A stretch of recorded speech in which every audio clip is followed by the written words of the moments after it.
Здравствуйте. В Республике Беларусь ЧП и трагедия.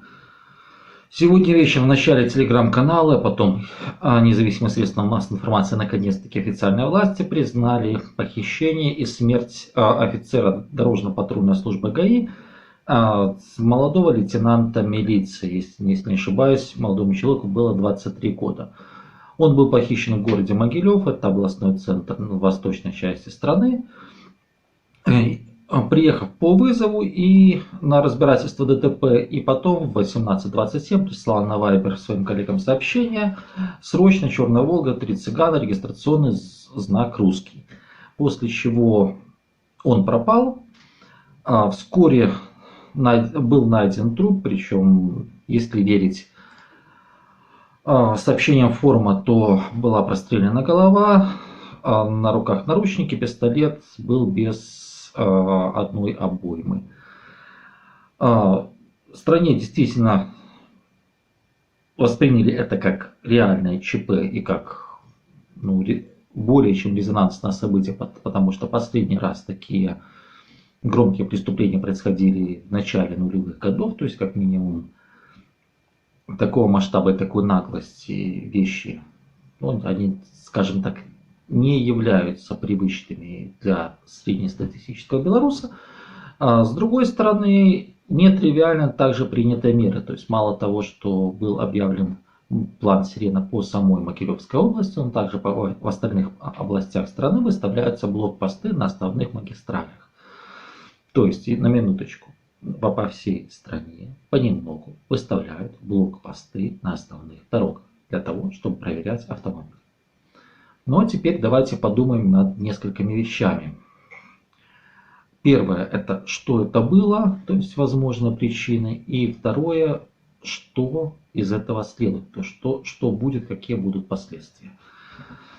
Во-первых, я думаю, что следствие будет рассматривать все возможные варианты. Если это ДТП, то тут возможен банальный бытовой, если можно сказать, не бытовой, но конфликт на фоне ДТП, когда обкурившиеся там либо какие-то угодно водители решили выяснить заодно отношения с сотрудником госавтоинспекции, а потом уже замести следы. То есть, как говорится, с малого нарушения пошло по большему.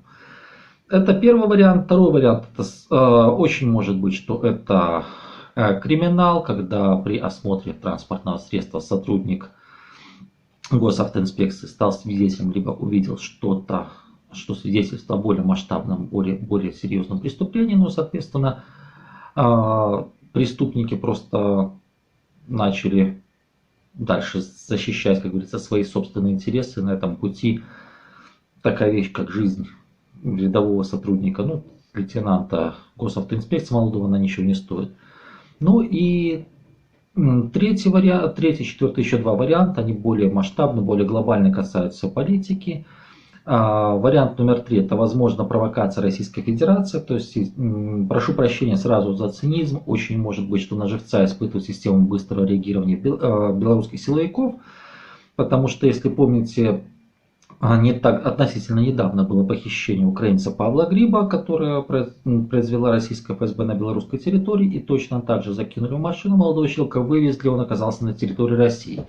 После чего были в Беларуси проведена, скажем так, определенная работа над ошибками, были перестановки в кадровые во многих силовых ведомствах, и в том числе были приняты негласные меры, то есть разработан негласный алгоритм реагирования. Очень может быть, что это просто такая себе попытка задействовать все алгоритмы, посмотреть, что происходит.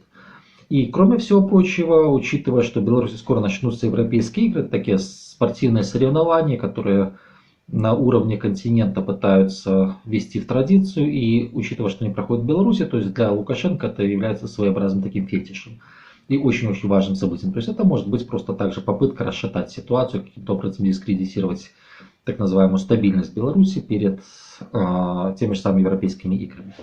И, наконец-таки, четвертый вариант, он еще более циничен, это, возможно, сознательная постановка белорусских силовиков по указанию из Минска с целью создать прецедент, который позволяет, скажем так, ссылаться на резонансность, на жесткость, на жестокость и на общественное значение данного преступления и принимать какие-то уже организационные меры, в том числе по закрытию границ. Почему я отдельно говорю о восточном направлении и так далее? Ну, во-первых, потому что сам сотрудник и прислал, что регистрационный знак русский, причем подозревают, что 63 либо 67 в регистрационном знаке номера.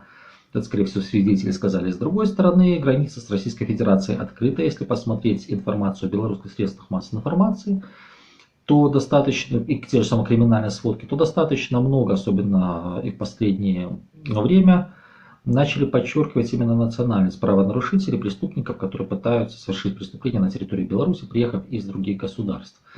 То есть, если раньше, например, граждан Российской Федерации где-то до 2013-2014 года старались не указывать как отдельных, как отдельную категорию, то сейчас как раз таки подчеркивают, что это граждане Российской Федерации. И учитывая, что, скажем так, туристы с Востока активно поехали в Беларусь, многие боясь поехать дальше, либо же поехать в Украину, их поведение, оно тоже начало напрягать местных жителей, причем напрягать достаточно серьезно, но учитывая систему взаимоотношений Беларуси и Российской Федерации, Беларусь не может себе позволить сперва пойти на демонстративные кроки, например, восстановить тотальный контроль на белорусско-российской границе. С другой стороны, учитывая напряженность в отношениях, и учитывая настроение белорусского общества, и учитывая, кстати, криминогенную ситуацию, то, в принципе, это решение давно назревает. Поэтому, ну, с одной стороны, да, это трагедия. Я надеюсь, что все-таки, по крайней мере, четвертый вариант, то есть до такого уровня цинизма белорусские власти не дошли, ну, хотя были случаи и исчезновения политиков и так далее, но это было давно. Надеюсь, что все-таки немножко к этому моменту чуть изменились товарищи и их подходы к жизни.